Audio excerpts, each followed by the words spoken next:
Now, when I reflect back to my high school days, I wish I could remember them to be rosy, but I actually remember them to be gloomy gray.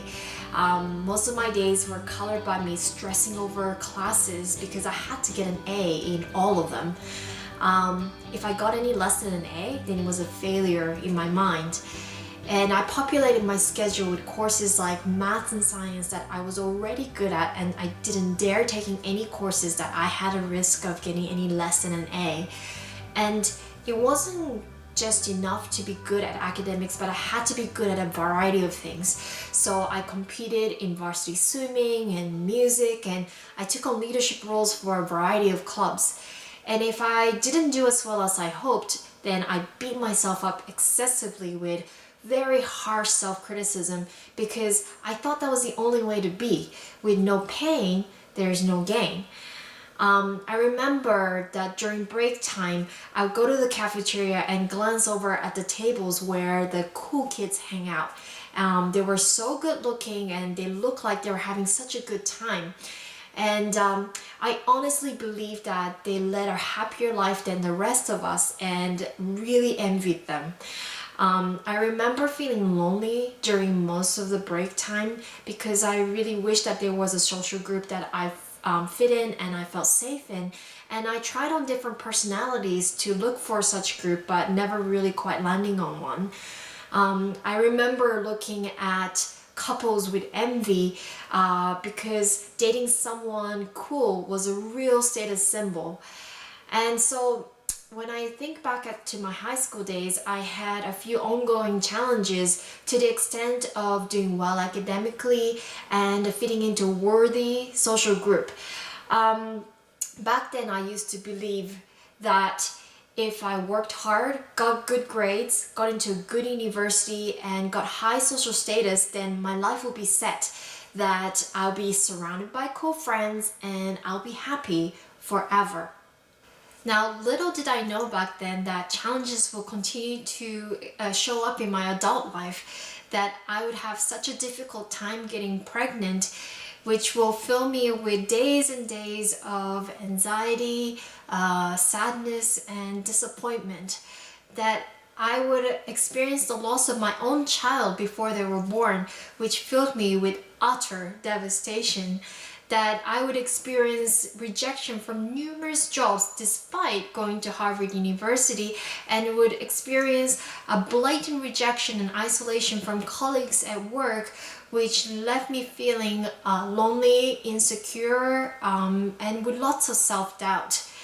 Now, I was so confused because I was an A student in high school, college, and graduate school.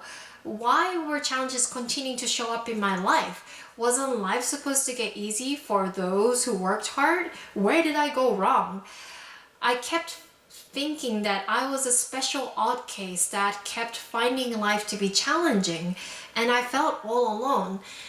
Now, gradually though, as I work with different kinds of people, I realized that challenges show up for anyone, and that no matter how hard we work, however much we try to prepare ourselves for them, and however much we climb up the social ladder, challenges still continue to show up.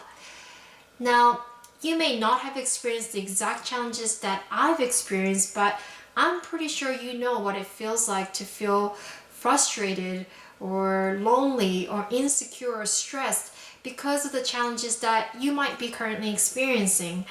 Now, these are all feelings of discomfort, and we all have them simply because we are human. So in the earlier part of my life, I clumsily bumped into these challenges with no knowledge and skills of how to work with them, which I think led to a lot more struggle than was necessary.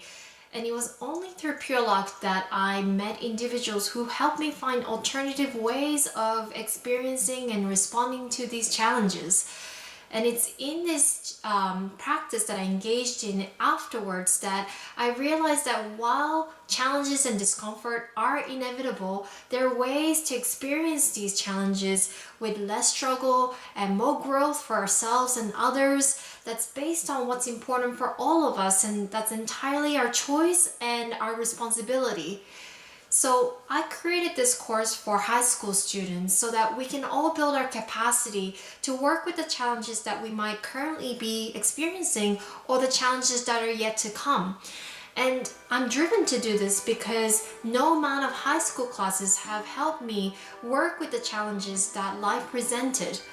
So I sincerely hope that I can provide the resources to help you build the capacity to experience life with more ease and compassion and purpose, all the good things in our life. So in the next clip, I'll be sharing with you about the main challenges that we experience in our life and the key skills that are important to work with these challenges. And I invite you with my whole heart to join me in this journey so that we can practice and grow together.